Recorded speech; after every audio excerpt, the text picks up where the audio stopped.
I thought you'd come. Seekers after the truth are drawn to this place by powers that are invisible. In my previous life, I was an explorer. I sought out the most distant and obscure people and places. I wrote of my findings and journeys. I was famous. I thought that I knew everything that the world had to show me. I was so wrong. Fire. To me then, it was just another useful tool. Just another thing like a map or a compass. I saw no magic in it. If only I knew then what I know now. I was invited to lead an expedition into a mountainous region of North India. My son, a gifted mapmaker, who had already acquired the nickname of Young Partitor, begged to join me. I was proud to have him along. So we set off on our adventure. Myself, my son, and our party of guides traveled deep into the mountains. At night, we could see fires burning. Sometimes we heard drums and pipes, but always at a distance. I decided I had to investigate further. Against the advice of our native guides, we pushed on deep into the mountains. The next night, I left my son behind at the camp for his own safety, and I walked on alone. As I approached the flames, I could see hooded figures surrounding, circling it as they chanted, reaching into the flames to draw out burning brands and cast them into the air. They seemed to draw power from the inferno as they threw the flames further and further in dizzying patterns, crisscrossing each other. It seemed that they felt no pain. Then suddenly, a flash of lightning tore apart the heavens. A deafening crash of thunder followed, and the skies opened as the rain began to fall in torrents. The flames roared against the deluge. Every so often, a spark would fly into the sky like an offering to the gods. I watched as one spark flew above me and landed at my feet. It was then that I knew, that they knew, that I was there. The flame knew me.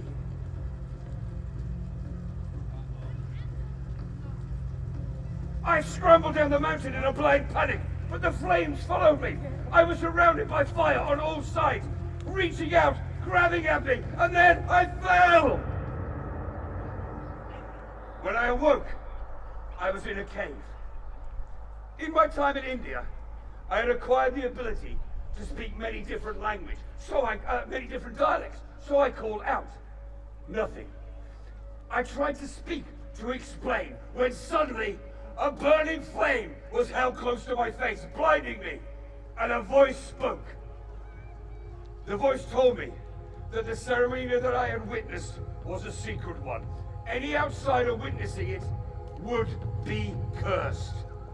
As punishment, the voice told me that my entire party had drowned in a mudslide caused by the rain.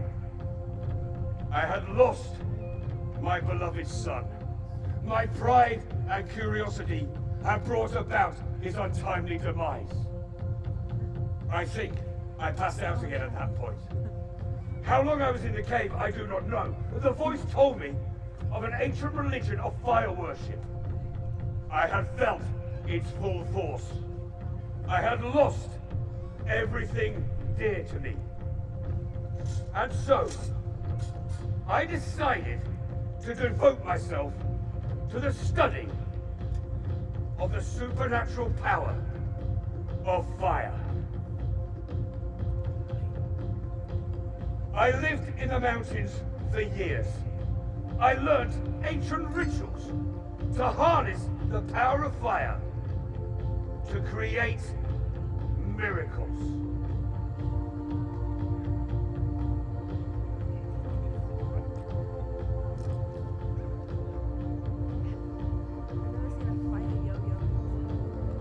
And then, one day, a stranger arrived, an explorer as I had been.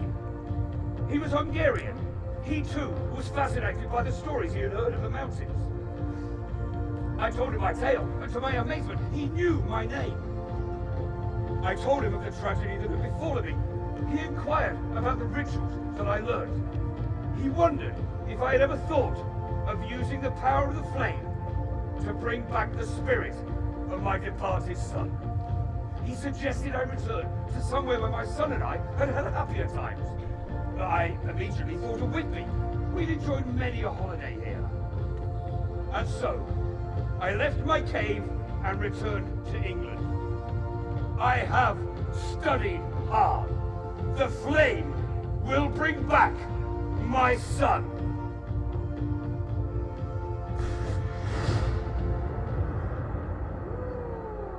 Ladies and gentlemen, my name is Professor Abraham Van Helsing. Unlike my great enemy, Count Dracula, I seem always to be drawn back to this place. Count Dracula is cunning. He is ruthless and remorseless. The vampire is pure evil, knowing no mercy, having no care, seeking only to enslave. I have fought him many times, and thus far I have always been successful in driving him back into the shadows, where the undead linger, as they must linger. My friends, we alone amongst the species on this planet, we alone have the knowledge that one day we will die. Perhaps out of a fear for our mortality, that is why we have created the idea of the soul, the spirit that resides in us that somehow survives our physical end. Where this spirit journeys to on our death is a matter for philosophers. But there are those who believe that the spirit can be communicated with. My friends, if they are right, and it can, then what forces might this unleash? At this time of the year, Halloween, when the world of the living and the dead draw ever closer together. Grief and hope take the mind to strange places. Places where darkness always it waits to entrap like the spider. The dead are the dead. They should not be called upon to walk again.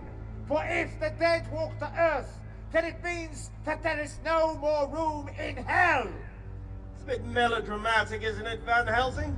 I'm sure all these people have come with open scientific minds. There's no need to terrify them. Oh, Barchester.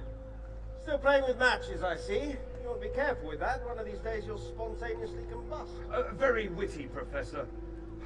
I'm sure science has all the answers. Well, science is the only truthful method of seeking the answers. I can't wait here. I need to prepare. Tonight's the night. Don't let me keep you, dear boy. You go and prepare for whatever this is. Tonight is the night. Poor fellow. Poor Pargeter, eh, Van Helsing? Deluded but harmless. Oh, it's gone. Off to frighten some more children, I expect. Well, ladies and gentlemen, whatever else you have heard tonight, if we wish to understand the unexplained, the best avenue open to us is the scientific one. I've spent my life's work in the study of sound waves. Invisible sound waves that spread in all directions all the time. And I have developed an instrument that is capable of detecting vibrations previously undetectable. These tiny vibrations I call auditory oscillations. And my studies have shown that once created, these oscillations can remain for years in the atmosphere, trapped close to their origin. They don't decay like ordinary sound does. Now, I have refined my instrument and I discovered something incredible. Echoes of past voices. Locked in time and place, trapped in the atmosphere. Now, doubtless you will recall the incident of HMS Scarborough, the battleship that sank just off of the coast here. It was equipped with the latest radio telegraph. The ship collided and it foundered. My brother, young naval lieutenant, was the principal radio operator on board. Now, the ship was sinking fast, but he remained at his post, sending out a distress signal and the ship's location. But in the panic, he had been given the wrong coordinates. And so his messages were sending rescue ships to a position some 30 miles away. Well, my brother lost his life, as did many others. If the position had been correct, he might have been saved. Now, naturally, there was an inquiry. At length, my brother was found to be at fault for sending a false position, but I could not believe he had been in error. And so I tracked down as many of the survivors as I could, and I got from him the truth of it, as I have described it to all of you. But how to prove it? Well, I knew that science might provide the answer. About this time, about a year ago, a visiting professor took a very keen interest in my work, and he suggested some modifications to my device. And he was right. Thanks to him, for the first time, I've been able to pick up the traces of voices from the past. And by these means, I hope to be able to hear my brother's voice. But if your brother is dead, how might you hope to speak with him? Forgive me, madam, have we met? No. I have seen you walking on the cliffs beyond the Abbey with your device, whatever it is. I am Miss Victoria Lynette. Oh, I'm honoured. I am... Professor Ernest Richter. Yes, how did you come by that? My brother told me. Oh, is he on holiday with you? My brother is dead. I'm sorry, did you say dead? Yes. Then how could he tell you my name? This is the first time I've been to Whitby Abbey for many years. I last came here with my brother, Charles. Charlie, we always called him. Poor Charlie had been ill for much of our childhood, and the doctors recommended the air here. We were having a family picnic in the ruins, and Charlie had gone off to explore. He was so happy to be free from doctors and outdoors. When he found the pond, he was overjoyed, and he called me to him. Back then, the pond was overgrown with long grass and weeds. We saw something moving deep in the reeds. I was terrified. I grabbed hold of Charlie's hand, but he just looked at me, winked, freed his hand, and strode towards the pond. I watched as he disappeared into the reeds. I could hear him moving through them. Then there was a splash and a cry. Charlie was in the water, and I could tell that there was something wrong. I could hear him struggling to get free. And there was a scream, and I was running back to my father and mother. But it was too late. I never saw Charlie again. My mother was heartbroken. But that night, as I lay crying in my bed, I heard a voice. It was quiet at first, but then it got louder, clearer. It was my poor brother. Charlie told me not to worry, that he was safe in the light and not in any pain. But most importantly, he was not alone. There were others there. From then on, Charlie spoke to me to comfort me every night. He told me I had to prepare myself for more sorrow. Sure enough, within a few days, my mother died. Shock and grief wore my father down, and he too died. I was sad, but I still had Charlie. When I was sent to stay with relatives, Charlie came too. He spoke to me, told me of what lay ahead, and comforted me. And so I grew up. Charlie has never left me. Victoria Lynette. Now I recall that name. The medium who talks to the dead in theatres. I try to help people when I can. This is all stuff and nonsense. Where's the science? I cannot explain how it happens, only that it is real. No, it is not. You're just like poor Pargeter with his fire tricks. You are deluded, madam. I have a gift. At my father's funeral, a relative, a distant relative, told me I should take my gift and use it to help people, to step bravely into the public domain. And so, as soon as I was able to, I did. Well, this is all unprovable nonsense. Miss Lynette? Good God, who the hell are you? This is Jenkins. Jenkins is my maidservant. What is it, Jenkins? Oh, Miss Lynette, it's the voice again in my head. I'm scared. Jenkins has a similar gift to mine, not as developed yet. It's still frightening to her. Come, my dear, some fresh air will clear your head. I have work to do too. Scientific study. Good day to you. So, my friends, 3 you have met, each with a tragic tale to tell, each with a different reason to reach out to the realm of the departed. They are not alone. Now it is time for you to go. Move towards the light. Go round the slope to the east window. Go! Go! Move towards the light. Follow the light.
Amazing, isn't it? All of our human experiences are stored away in volumes of printed pages. I gave years of my life to the study of obscure ancient languages, but nobody wanted to buy my books. I soon realized that it was much easier to turn a profit from other people's work. So now, I buy and sell old books. The older and more obscure, the higher the price, and the better for me. People have no idea if a book is rare. They come to me with their grandparents' library, looking for a quick price to get rid of them, and I am happy to oblige. Selling them on, however, is another matter. It is helpful if one develops a sense for when people are keen or desperate. One can then establish a more profitable price for the item. Mr. Sims! Mr. Sims, oh, there you are. Sorry I'm a little after my time. Not at all, Miss Manston. I had only just arrived here myself. See here. I have found the book you were in search of, and at a good price. I would imagine you have every book on folk stories and traditions ever written. Sadly, no. I've made collecting folk history my sole occupation. There's still so many stories out there. Some have never been written down, and some about this place, for instance. Yes, I did think it a rather odd choice for our meeting. Mr. Sims, I frequently come here for inspiration. Well, it's certainly a colder situation than my office. Oh, it's here! It's here! I have it at last! Have what, Miss Manston? I am so glad you have found something of interest. Nothing. Just another version of a story, that's all. I see. Well, if you could bring me payment for the book tomorrow morning. Certainly, how much? 25 guineas. 25 guineas? That is a huge sum. I thought you said you had the book at a good price. Miss Manston, this book is rare, and sadly the seller knew its value. Of course, if you do not wish to purchase the book, I have a number of other interested parties. No. Thank you, Mr. Sims. I will be at your office tomorrow morning. Well, if you will forgive me, I have to meet with another client. When I told them of our appointment here, they suggested meeting at the Arches over there. You will excuse me, I'm sure. Have a pleasant evening.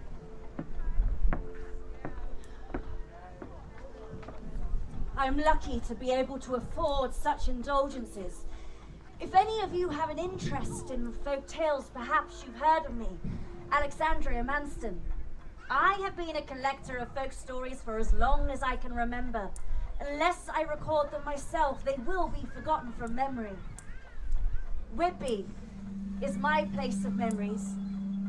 It was here I met Miss Rowena Hartley. She became my secretary, my friend.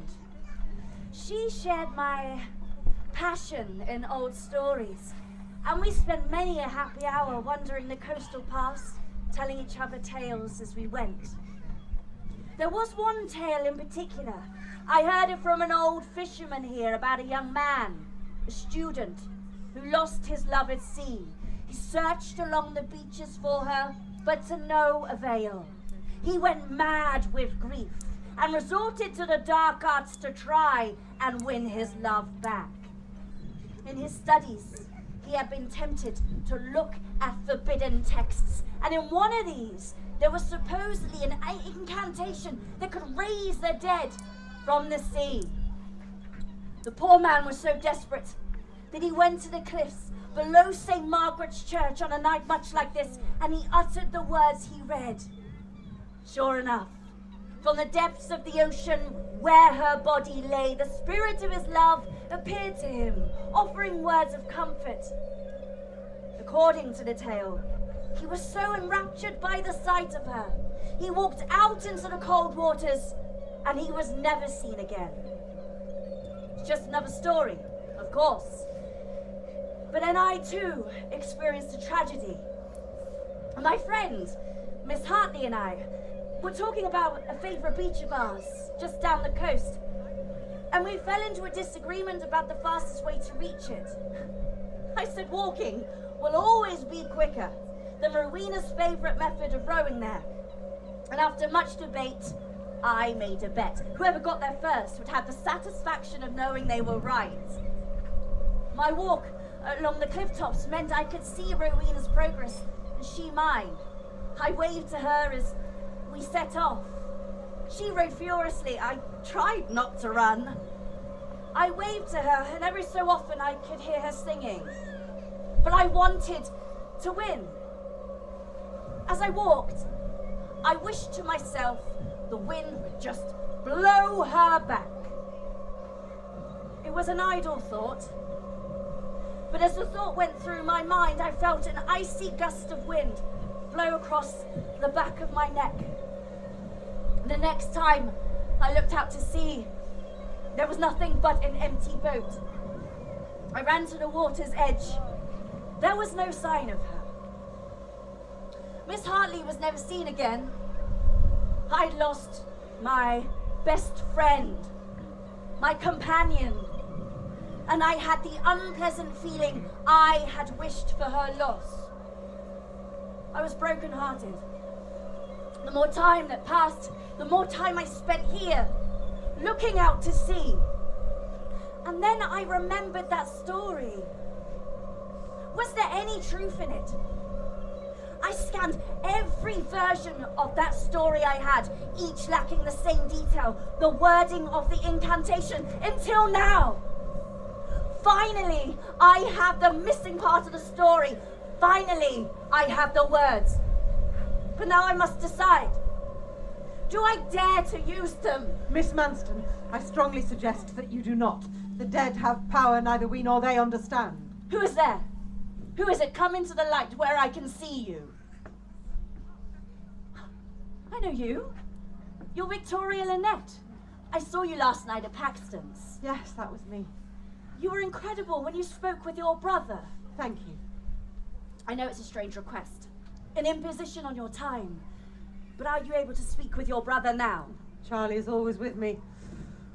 Then does he know of a Miss Rowena Hartley? I'm sorry, but he does not. I'll happily pay No, you. that's not how it works, I'm afraid. Charlie can only speak to others like him. In his world, he says, people are often confused. They don't know what's happening to them. What do you mean? Sometimes the dead do not know they are dead. I've done it! My experiment's working. I can hear the traces of voices out at sea.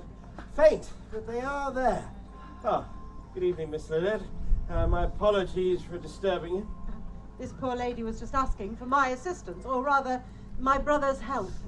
Oh, ghosts and ghouls and all of that rubbish. Did she tell you what you wanted to hear? That's usually how it works, isn't it? Did you pay for the privilege? Miss Lynette has a gift which I believe in, sir. She cares about people and their situation. She doesn't care much about her maid's situation. I've just seen the woman, what, Jenkins was it? Wandering around and muttering to herself like a mad woman. Oh yes, there she goes. Jenkins! Jenkins, what's the matter? I thought you were walking home. It is time. It is time for all those lost souls. The They are free. Jenkins, what are you talking about? It is time. They are calling us. All of us. They know. They know. Ah! God, all of this screaming has ruined my instrument settings. I'll have to go back to the cliffs to recalibrate. Ridiculous. Jenkins has never done this before. Promise them. Promise them that you will be here tonight. Promise them. I promise, I promise. Of course, Jenkins. Try to stay calm. I will take you home. It is time. It is time.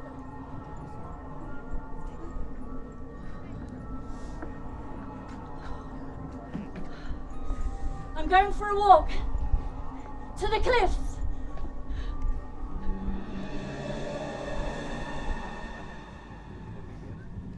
My friends, it is time too for you to take a walk. You must make your way over to the flames, over beyond at the arches. Move towards the flames. Go, go, go. Follow the light. Leave nothing behind. Follow the light. Leave nothing behind.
Good Lord, Pargeter, you're a madman.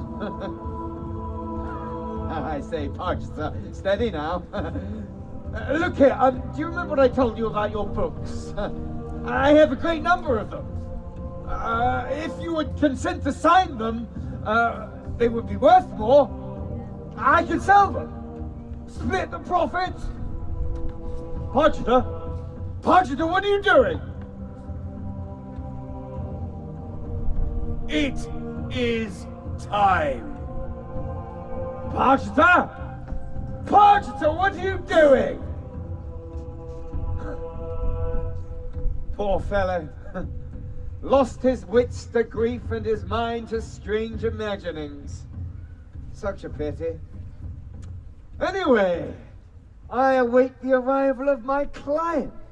If all goes well, this will be a highly profitable evening for me. Mr. Sims? Mr. Sims, a pleasure, sir, a pleasure. These ruins is such a foreboding place. I must confess, I was a little scared walking on my own. Mr. Craddock, I thought you wanted to meet at the Abbey. When you said you had an appointment with another client here, I did not want to put you to any trouble, so it was easy enough to come. Especially as you have good news. Indeed I do, Mr. Craddock. I have found out the book you were in search of. The owners who had it previously said they had inherited it, but wouldn't go into details. But when I made a generous offer to them, it was as if they were glad to be rid of it. Most peculiar. Well done, Mr. Sims. It did take a good deal of effort to recover. I hope you understand. I am sure of it. May I see it? That is it. You are sure? It is made of authentic materials for its age, and it is written in a lost language appropriate to its place of origin. Have you read it? Glanced at it to authenticate it. It seems to be a book of ancient spells, to invoke some ancient god, I suppose. Dark stuff. Yes. Here, take it. Thank you, Mr. Sims. I have waited so long. I hate to talk business, but we have an agreement. The book is rare. Only 2 copies were said to exist. And the other was lost many years ago, and this will be reflected in the price. I'm afraid so. I can let you have it for £200. Well, that is a considerable sum. As I said, it is one of only 2 copies. Obviously, for such a rare book, there would be a lot of interest. But as I requested, you have not shared news of your acquisition. I have not, at present. Then, Mr. Sims, we have a deal. Thank you. I shall call upon you with payment tomorrow, late afternoon. Mr. Craddock, don't you wish to take the book with you? But of course, thank you. Thank you.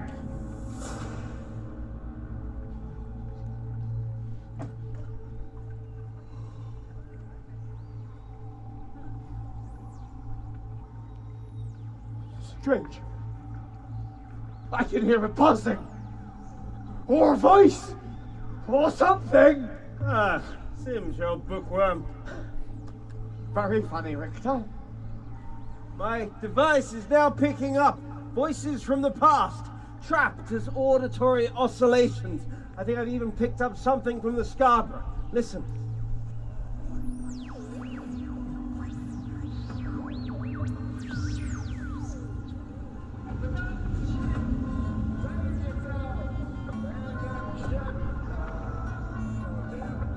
I need to do some more tests. But I hope by these means to be able to hear my brother's voice tonight, thereby prove his innocence. Remarkable. Oh, gentlemen, Mr. Sims, I was just walking past the water tower, and I happened upon Mr. Pargeter. He sat like he's in a trance. I thought he might be dead, but I could just make out his breath. What? Oh, I'm sorry, Miss Manston. Poor Mr. Pargeter, he had something in his hand. An old photograph, badly burnt. A young boy, his son, I suppose. I have a terrible sense that something dreadful is about to happen. Don't worry, I'll look in on Pargeter. Good night. Oh, good night, Sims. What are we going to do about Mr. Pargeter? Oh, I think you should leave well enough alone. He's got a crazed notion of raising the dead. Can he really raise the dead? The dead cannot be raised, Miss Manston. They are dead. Science can only deal with what is real. Like my device. Picks up voices trapped from the past and amplifies them for us today. Does it work? Really? It does. Then I wonder. I lost a close friend. She disappeared off the shore not far from here. One minute she was there, the next she was gone. I wonder, Mr. Richter, if there's any way at all you can detect anything that will offer a clue as to what happened. We were very close. Well, it seems most likely to me that she fell into the sea. I thought so too, but she was an able swimmer.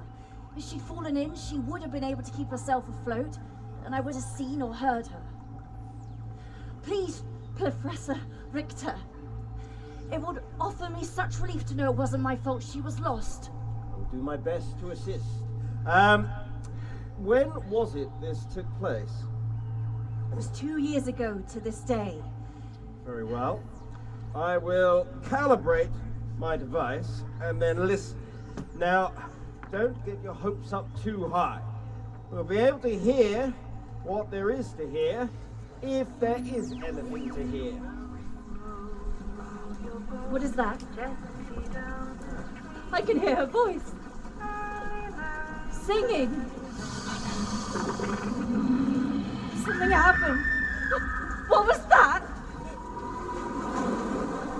Miss Bernstein, I've amplified my device to the maximum setting it can go to, and you heard what you heard. I can offer you no further explanation than that, I'm afraid. I have some work to be getting on with. Good night. Good night, thank you. You heard it too, didn't you? The strange sound like an animal. What has happened to my dear Rowena? Miss Manston. Miss Manston, thank goodness I have found you. I need to speak with you. How can I be of assistance, Miss Lynette? Jenkins has run off. As soon as we were out of public gaze, she tore free from me and she was gone. It was as if she was snatched into thin air. And you wish for me to help you find her?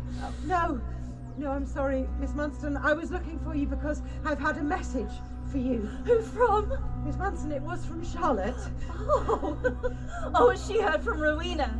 I mean, Miss Hartley. No, I'm sorry, Miss Manston. The message was very confusing, as they sometimes are, but it was a warning. Oh, that's Jenkins. I don't know what's wrong with her. I've got to try and help. I'll come with you.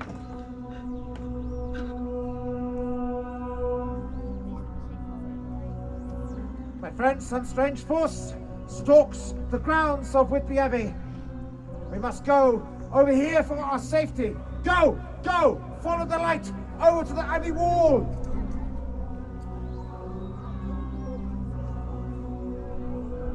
To the light, my friends!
Ladies, I went to see Pargeter.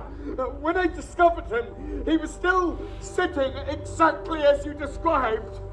When I tried to wake him from his trance, he opened his eyes, looked at me and said, "He's here." Then he closed his eyes. And? He was dead. So cold, as if he had been drained of all life. Poor Mr. Pargeter. He was still clutching the photograph. It was his son. I'm sorry, Mr. Sims. Did you see a woman in distress running from here? No, I'm afraid not. What is it, Mr. Sims? I have a terrible feeling that something dreadful is about to happen. What do you mean? About 18 months ago, an academic came to my office and asked me to track down an old book. It was one of 2 copies of an ancient text of, well, I suppose you wouldn't call them spells. Anyway, I managed to track down the last surviving copy and buy it. I've just handed it over. But something is wrong. Terribly wrong. My brother says we are in danger.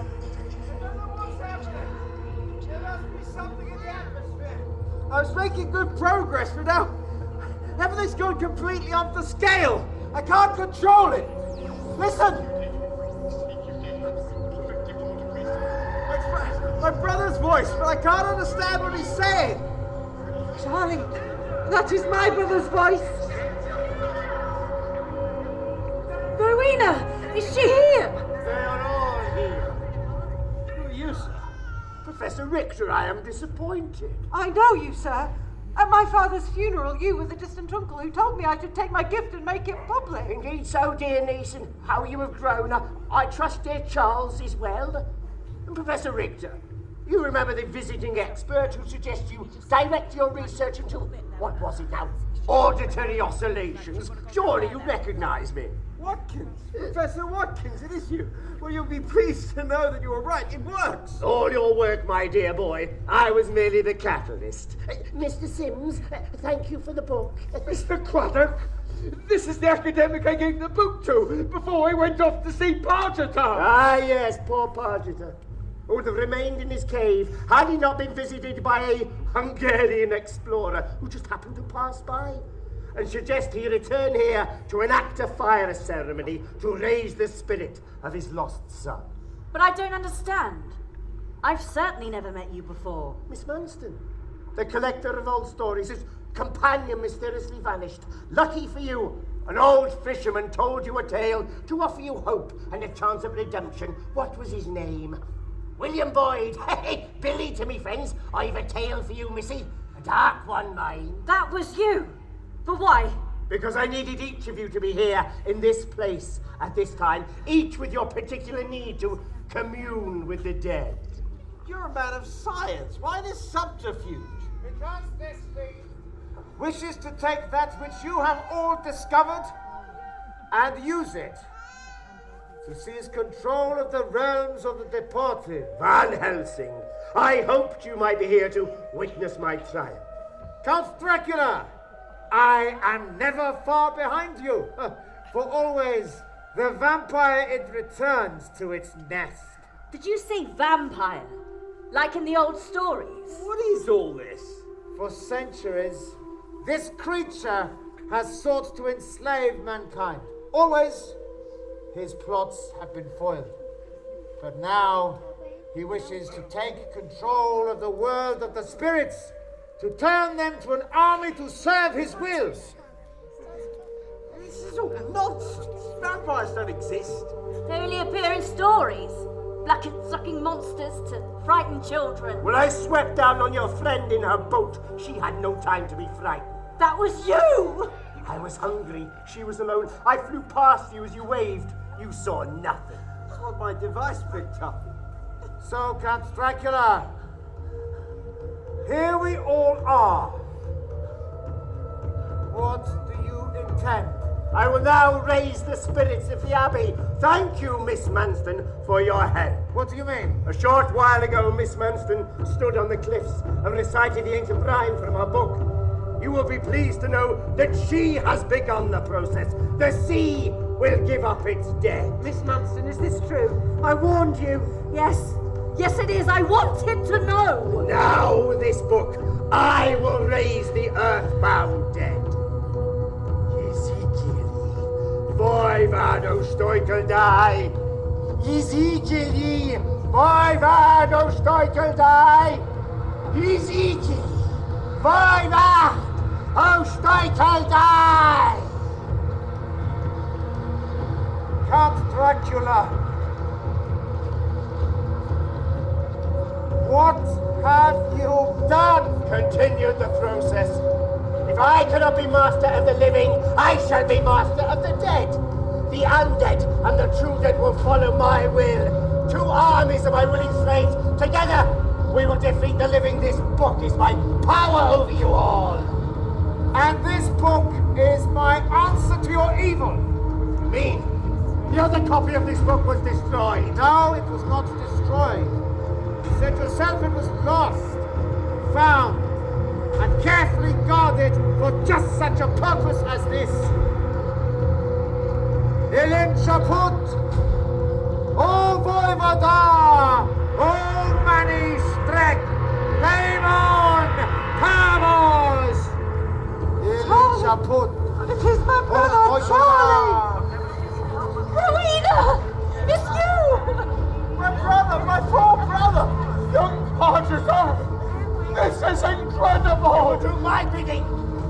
obey me. You must. Ezekiel, forward. Osteuchodai. Ezekiel, forward. No, obey my will. I command it. Ezekiel, forward. No. No. No.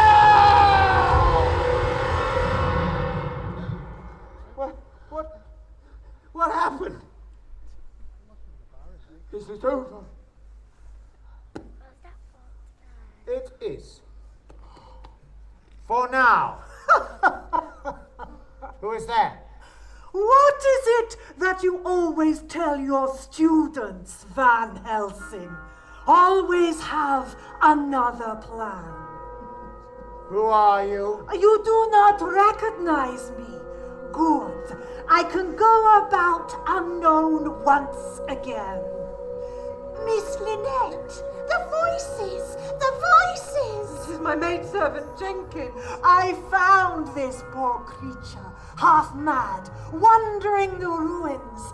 I caught her like a spider catches a fly, and I took on her physical body. A nice change, don't you think? Count Dracula. I may not have raised the dead, but now I can be any one of you. I can become any one of you I wish, and you can do nothing. From now on, you can never trust your senses. I walk amongst you freely, in any guise I choose, watching and waiting, and you will never know until it is too late. My revenge is begun. I spread it over centuries, and time is on my side.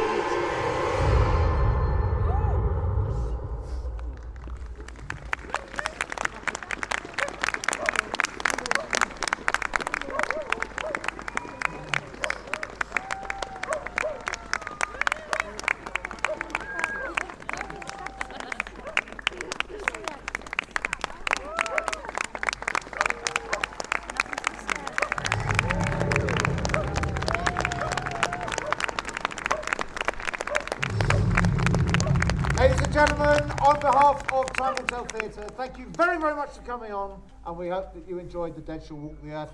Thank you also to Camel Event Production for providing us with the fantastic lights and all the sound equipment to amplify our voices. Thank you very much to Jonny Dyer and Swan Dyer for providing us with a fantastic soundscape. Thank you very much to the students of CU Scarborough. Today's ghouls are tomorrow's stars. And thank you very much to the ladies of the Whitby Choir for coming along as they do every year, come rain or shine, and helping guide you around. And thank you to English Heritage for letting this event happen. If you're members of English Heritage, thank you for supporting us. If you're not members, pick up a membership form on the way out, join English Heritage, so that things like this continue to happen every year. Have a happy Halloween tomorrow, and thank you very much indeed. Good night.